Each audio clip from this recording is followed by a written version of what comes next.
Hello, I'm Matt Williamson. How's it going? I am back from Wednesday's OTA practice. Real hot one. Very spirited practice. This was definitely the most fast-paced, aggressive practice I've seen yet with the team drills, things like that. Of course, not blocking, tackling, etc. But a really good one. But unfortunately, the news since we talked last was the Donald Parham season-ending injury, which you hate to see in OTAs. I mean, brutal. I guess the good thing for him is gives him a longer time to recover for next year. But what are the Steelers losing in Parham? First off, I don't know that he was even assured a roster spot. I don't know that they had huge plans for him or were counting on him to be a major part of anything. You know, see what he does. But I did kind of give him the front runner to be the third tight end. He's unusually tall, but he's very lean. He's not a blocker at all. Just because he's tall, he's nothing like Darnell Washington. Washington's probably 70 pounds heavier and a way better physicality player blocker. Parham's got a real long stride, kind of a giraffe look about him, high center of gravity, but he can get down the field. You know, he's a build-up speed guy. He certainly can pluck the ball in the red zone. You know, his height works to his advantage with long arms and can grab the football well outside his frame and red zone, as I mentioned. But what this brings me to is I think that tight end room, they're all very different, you know, somewhat by design, I'm sure. Even, you know, Freiermuth versus Washington versus Hayward all couldn't be any more different. And frankly, Michael Pruitt and Parham are all very different. None of these guys are carbon copies of one another. I assume that's by design, that they want a lot of different body types and different types of players at that position. Cool. I mean, that's how you figure out mismatches week to week. I get that. But it also brings me to, they're going to have to add another. They're going to have to add somebody that has a real good chance to make the roster. And I wanted to bring up Jonnu Smith again briefly. I don't need to, coach you up on him, but Adam Schefter basically said that the talks were dead. And then again, after today said, well, now they're back at conversations. People I talked to said the original report was just drummed up by the agent, to get Miami to come to the table and maybe get more money out of them, which I 100% believe. I don't 100% believe that they're deep in talks right now for Jonnu Smith, but it is interesting. Also, I have to throw out the name Kyle Pitts as well. He's been kind of rumored to be on the trade block as well. Obviously, Arthur Smith drafted him and coached him with the Falcons, and they both are receiving tight end, move tight ends, dynamic athletes, much more so than Parham, but interesting nonetheless, so I'm curious. I'm not suggesting they should do it. I would be very interested, depending what the price is on either. Mix them in with just receiving threats, not like, boy, they have Freiermuth in Washington, they should be done at tight end. Well, they live in 2 and even 3 tight end sets, and you better have a decent third tight end, especially if one of your top 2 go down. So we'll see what they do there. I just found that interesting, and I feel bad for Parham, obviously.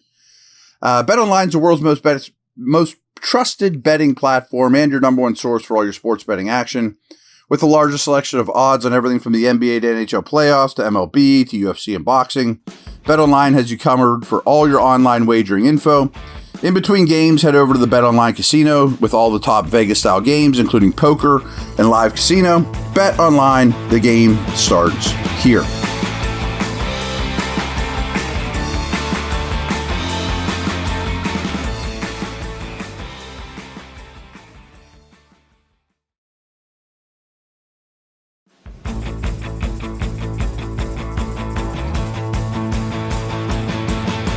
Okay, totally different topic.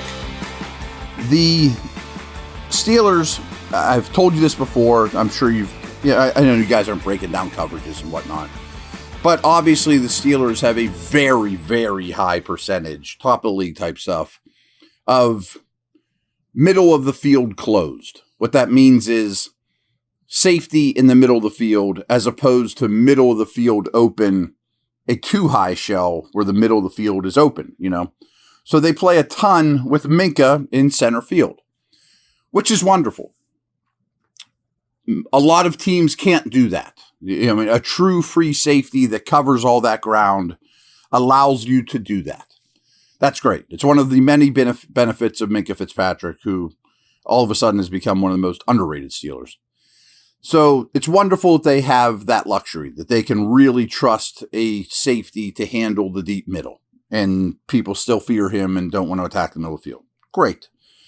So they were the 6th highest percentage of cover 3, like a 3 deep shell, Minkah in the middle, in the league. And they were the 4th highest of cover 1, with him in the middle. So again, tons and tons of single high safety. Now, a couple of you have asked me, and it's a really good question. It's a really good observation. Do you think the Steelers are going to play more cover 4 and maybe even some Tomlin Tampa 2 stuff going forward? And I think the answer is yes. First of all, I've seen some of it on the practice field the last 2 weeks, but this fact that I've seen some of it in May and June doesn't mean that they're going to line up in week 1 and live in cover 4 or, too high shells or anything like that. But it is noteworthy. But they've practiced it other years too. This is not a revelation. What's cover? Like, oh my gosh, cover 4. And what it basically is quarters coverage. You'll hear it's a big Fangio thing right now. That's sweeping the league.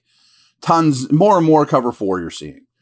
And it allows your safeties to be a little more aggressive in run support. They kind of break the field up instead of thirds in cover 3. They break them up into quarters. Usually it's not as far off the ball, and there's a lot of benefits to it. And I just wanted to bring this up because I do think we're going to see more 3 safety looks.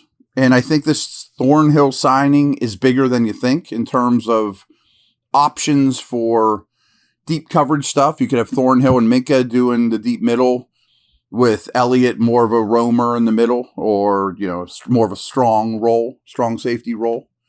I also think that you're going to see some, and I haven't seen this yet, but 3 true off the ball linebackers on the field together, which all of a sudden is very rare in today's NFL. All those days of 4-3 stack with 3 linebackers on it. There's a Sam, there's a Will, there's a Mike. You don't see that very much in the league anymore.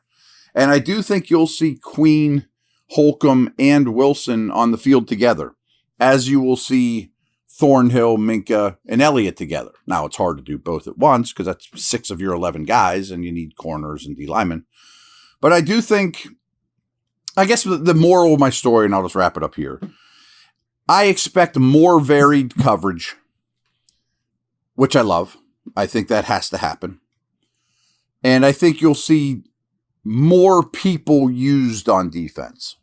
Now, that doesn't mean Minkah's going to go from 98% of the snaps to 60.